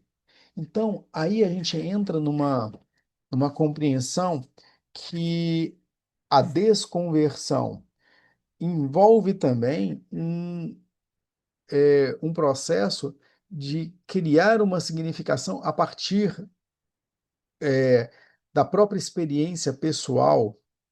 E aí, por isso que eu mencionei, esses ícones coletivos, a simbólica religiosa tradicional, ela perde significado. Então, é o voltar-se para o que que produz significado nessa vida pessoal. Então, o mito pessoal não é construir uma narrativa fantasiosa. Não, o mito pessoal é entender qual é o próprio discurso qual é a verdade. Essa expressão vem lá do Kierkegaard, né? Qual que é a verdade que é verdadeira para esse indivíduo? E assim, e essa verdade ela não precisa estar pautada em outros discursos, mas que é o que ele entende como sendo um ponto de apoio que fala dos valores, dos princípios que ele pode se organizar. Então, nesse ponto, que aí seria, né, que em vez de aceitar dogmas que não mais oferecem conforto, o desconvertido, né? ele presta atenção para a própria simbólica, que aí envolve os sonhos, as intuições, as emoções que se manifestam. Então, os eventos sincronísticos, e aí isso, com esse terceiro ponto, que eu estou me referindo também a essa construção desse mito pessoal, que é ali entendendo a partir dessa experiência pessoal uma reflexão ou um reflexo do sagrado, que aí acaba se tornando muito mais comum do que a gente vê hoje nos clubes de leitura, nas experiências que envolvem, né? Quando a gente pega, por exemplo, a, a mística, né, que se cria em torno do Mulheres que Correm com os Lobos, né? Que é um livro belíssimo, um ótimo livro, mas aí você vê que fala de uma ideia de um sagrado que já não está mais de uma perspectiva de um feminino que é uma redescoberta em si, de cada mulher em si mesma. Por isso que você tem uma amplitude desse livro que eu brinco que em alguns momentos a gente tem que tomar cuidado que é quase um livro sagrado para muita gente. Mas por quê? Porque fala exatamente nessa descoberta do que é próprio a cada mulher. Então, aí a gente está falando também da descoberta desse mito pessoal. E por outro lado, né, que é aí essa emancipação espiritual, que aí é viver essa espiritualidade. No livro do. Ai, talvez eu coloque até no último encontro, porque os dois próximos já estão mais ou menos estruturados. O Courbet, ele coloca na Psique o Sagrado, ele coloca mais ou menos, né, uma estruturação. O que é pensar uma espiritualidade? Quais seriam os caminhos para amadurecer uma espiritualidade sem a vivência da religiosa? Então, em outras palavras, né, como a gente falou, né, numa oportunidade para retirar essas projeções, que aí muitas vezes envolve a autoridade religiosa e descobrir, aí a gente fala, por isso que a gente falou dessa ideia da individuação, uma estabilidade interior e uma verdade que é verdadeira para o indivíduo, que ele pode dar, se ele quiser dar o nome de Deus, dizer que, por exemplo, que ele tem autorização para não frequentar ou pertencer a nenhuma, tem autorização divina para não fazer parte de nenhum grupo religioso. Só que isso envolve, né, muito desse amadurecimento interior. É curioso que, como a gente falou, tanto um processo de conversão que leva a uma maturidade espiritual, quanto um processo de desconversão que leva para uma maturidade espiritual, fala de uma experiência aonde a estabilidade interior se torna referência. Por isso que é bem curioso quando a gente é, pensa, né, tanto a conversão quanto a desconversão, né, nessa ideia mesmo de uma descoberta que seria desse sagrado na psique, né, que já não é mais tanto, né, sei lá, dogmático.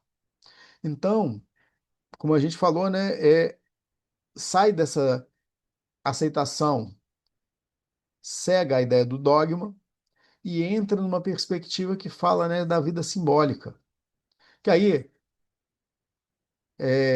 que é o acesso transcendente pela imediatez da psique, ou seja, né, acessar essa ideia do transcendente a partir dos sonhos, intuições, como a gente falou, do que se torna, né, perceptível ao indivíduo e que ele passa a ter esse diálogo interior que antes era mediado pela religião.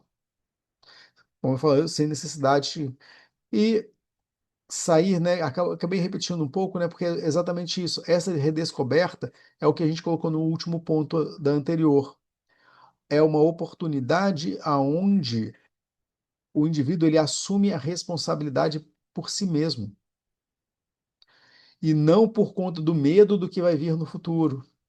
Não porque tem a ideia do pecado, do lago de fogo, que também era uma ideia egípcia, né?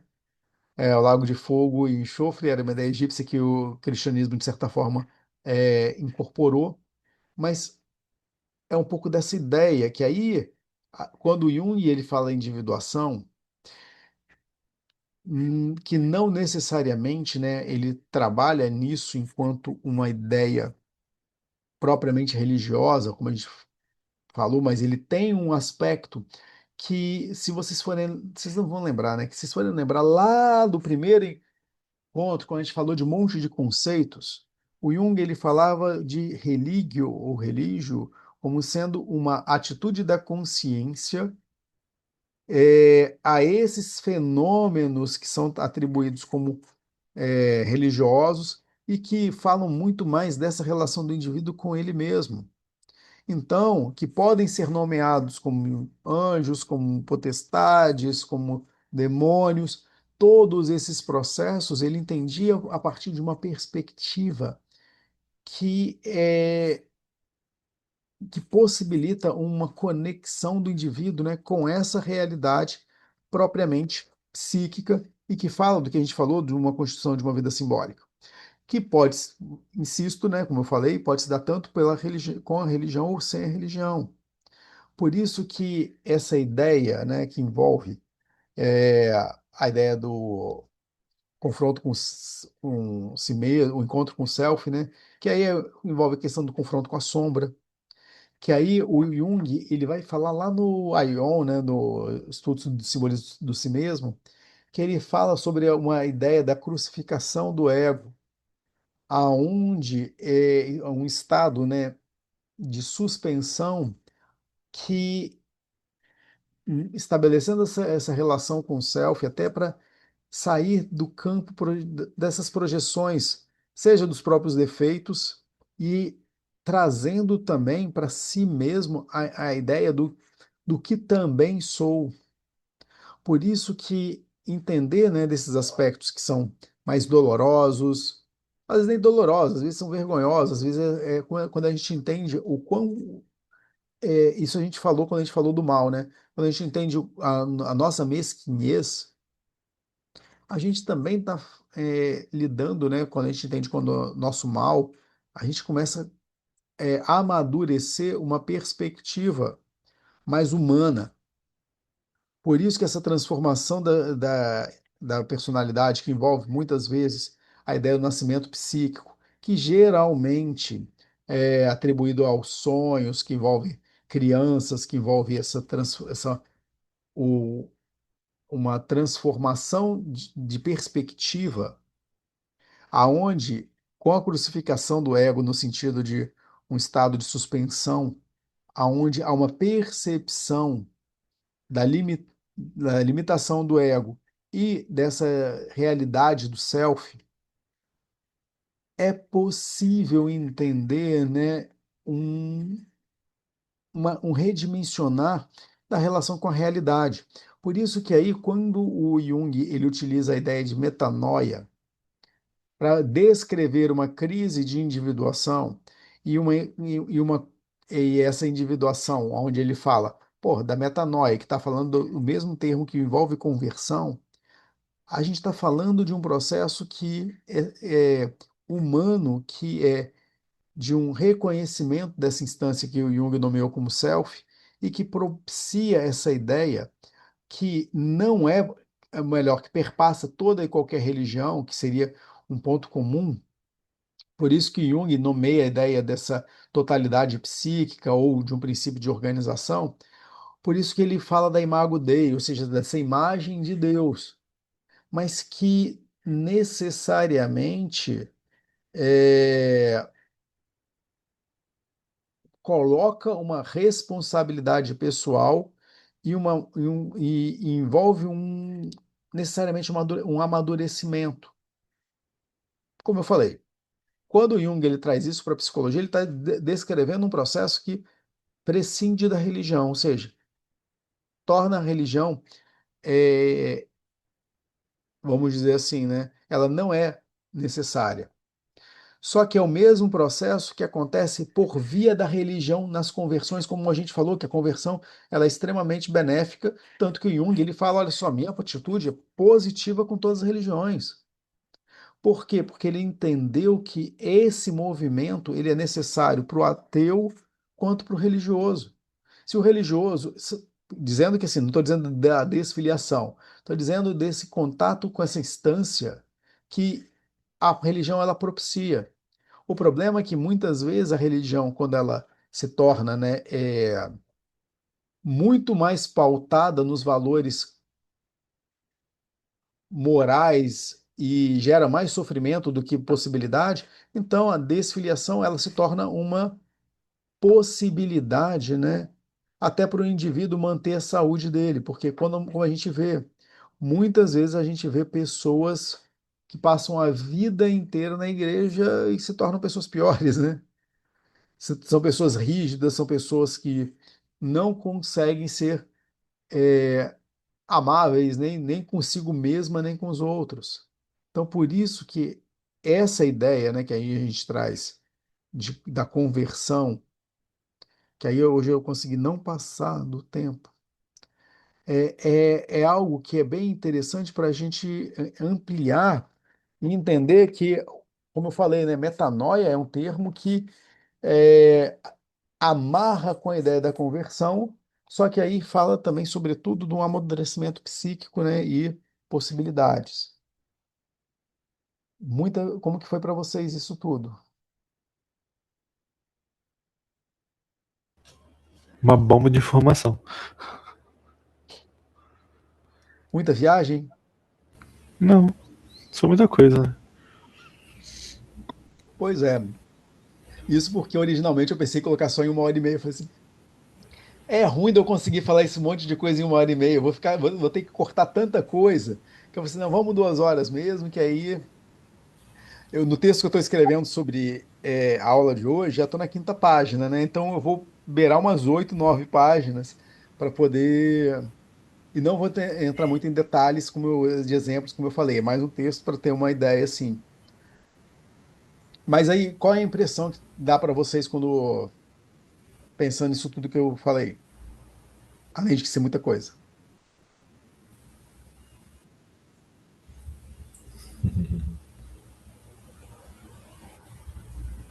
A respeito do que exatamente? Não, geral, aproveitando que a gente tem um tempinho, né? Porque também é isso, né? Porque às vezes é um pouco assim. é, Deu para ampliar um pouco a ideia de conversão e desconversão? Sim, Sim. deu, assim, uma discussão que deu pra entender bem o que é o que e como identificar algumas coisas. Que foi o que o Stefano falou no começo da culpa, né? Uhum. Daquela discussão que vocês estavam tendo ali. Porque, e aí, isso é bacana. O que o Stefano falou no final, né, da semana do último encontro foi legal, que ele não tinha pensado a culpa de uma forma positiva, né? Não via a possibilidade de pensar a culpa de uma forma positiva. Mas então já dá para da conversão e desconversão também dá para ter uma outra perspectiva, né? Sim. Sim. Bacana, porque é isso, né? Como a gente Eu falou. achei, Pode falar. achei interessante porque assim, a pergunta que eu fiz também agora há pouco, porque assim, a ideia da crise, no primeiro momento eu tava enxergando isso como como que fosse o único caminho, né? Essa transformação pela via religiosa. Mas aí você esclareceu que nem sempre é por aí. Mas se como a gente está focado nessa questão da religião, a gente está olhando por esse ângulo. Uhum. Mas ok. Não, e é bacana que aí, tanto que quando a gente pega na desconversão, a gente pega exatamente a via não religiosa. Só que aí tem sempre essa questão, né? Como eu falei, o livro, eu não sei se eu posso até colocar para vocês lá, porque tem o PDF do Psico Sagrado, que tem uma coisa muito interessante para pensar por a via, o sagrado pela via não religiosa, que é esse texto do Courbet, que são os dois, né? O Caldeirão Sagrado e a Psique Sagrado. São dois livros que eu gosto bastante, mas que traz bastante coisa, muito com muitas reflexões. Beleza? Algum Legal. comentário a mais? Ou vocês vão deixa para pensar mais depois. Não sei. Deixa eu Deixa, processar. deixa para o início do encontro que vem, que aí no início do encontro que vem a gente sempre começa com se ficou alguma Aham, coisa. Beleza? Então, mas o encontro que vem, beleza. Beleza. a gente vai pegar um pouco dessa ideia associada com a saúde, e aí tem bastante coisas dessa ideia da anamnese espiritual, que é uma das coisas que tem até texto no blog que eu escrevi, mas que é uma coisa que a gente fala, não se fala muito na psicologia, mas é muito mais que quem vê isso é o pessoal do hospitalar. Então, por quê? Porque no hospitalar não tem como fugir disso, né? Que tá trabalhando com pacientes terminais muitas vezes. Mas aí tem algumas ideias, né, da anamnese espiritual, dessa ideia da saúde, que vai ser bacaninha, para a gente ampliar as ideias. Beleza? Falou então, Beleza. gente. Show. Na próxima aula eu não já posso deixar de aviso que eu não vou poder assistir ao vivo, porque eu vou estar uns caminhos aí pelas trilhas da Chapada Diamantina, Ó, fazendo aí um trabalho espiritual, tentando resolver minhas crises, não exatamente pela religião, mas espiritualmente. com a natureza, né? Sagrado na natureza. Perfeito. Boa viagem, então. Tchau, tchau, Show. gente. Até, Tranquilo. até a Isso próxima. aí. Tchau, tchau. Até. Até lá.